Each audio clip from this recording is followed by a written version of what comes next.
चीन से कोरोना के बाद एक और नया वायरस HMPV तेजी से फैल रहा है और इस वायरस के भारत में अब तक 1, 2 या 3 नहीं बल्कि 7 मामले सामने आ चुके हैं। इस वायरस का नाम है HMPV वायरस।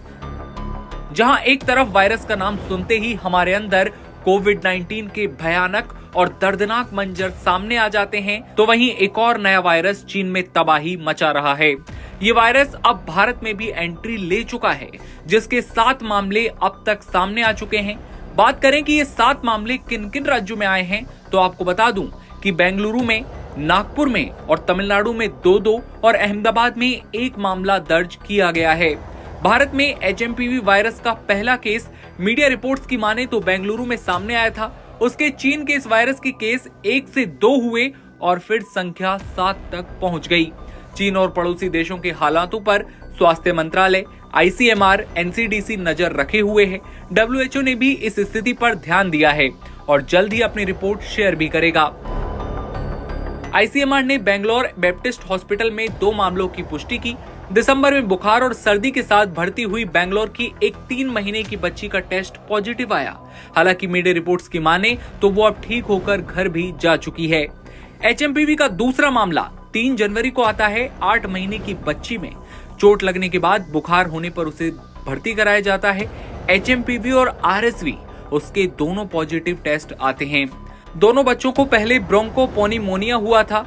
हालांकि आपको बता दें कि उन्होंने किसी भी तरह की विदेश यात्रा नहीं की थी, जिससे ये पता चलता है कि संक्रमण स्थानीय स्तर पर हुआ।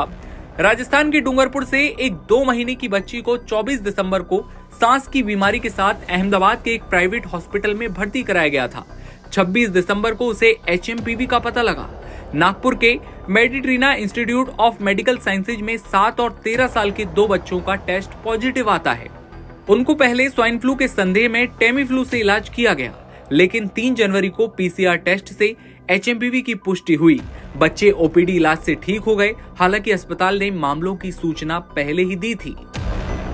तमिलनाडु में भी 2 एक्टिव केस की खबर सामने आई। स्वास्थ्य सचिव सुप्रिया साहू ने कहा कि राज्य में 2 सक्रिय मामले हैं, चेन्नई और सालेम में। दोनों की हालत अभी स्थिर है, लेकिन HMPV संक्रमण अपने आप ठीक हो जाता है, उनका ये भी कहना है। लक्षण के आधार पर ठीक देखभाल, पर्याप्त पानी और आराम बहुत ज्यादा जरूरी है। स्वास्थ्य मंत्री JP नड्डा की बात करें तो उन्होंने कहा कि HMPV सांस की बूंदों से फैलता है और सभी आयु वर्ग के लोगों को इफेक्ट कर सकता है। उन्होंने कहा कि ये वायरस सर्दी और शुरुआती महीनों में ज्यादा फैलता है। उन्होंने भरोसा दिया कि हमारा हेल्थ सिस्टम और सर्विलांस नेटवर्क अलर्ट पर है। ये सुनिश्चित किया जा रहा है कि देश किसी भी उभरती स्वास्थ्य चुनौतियों का जवाब तुरंत देने के लिए तैयार रहे। चिंता की कोई बात नहीं है, हम हालात पर बारीकी से नजर रखे हुए हैं। लेकिन ये देखने वाली बात होगी, क्योंकि 7 मामले देश में अब तक सामने आ चुके हैं। चीन में एक तरफ तबाही मचा रहा है HMPV वायरस। आपकी क्या राय है? कमेंट सेक्शन में बताइए।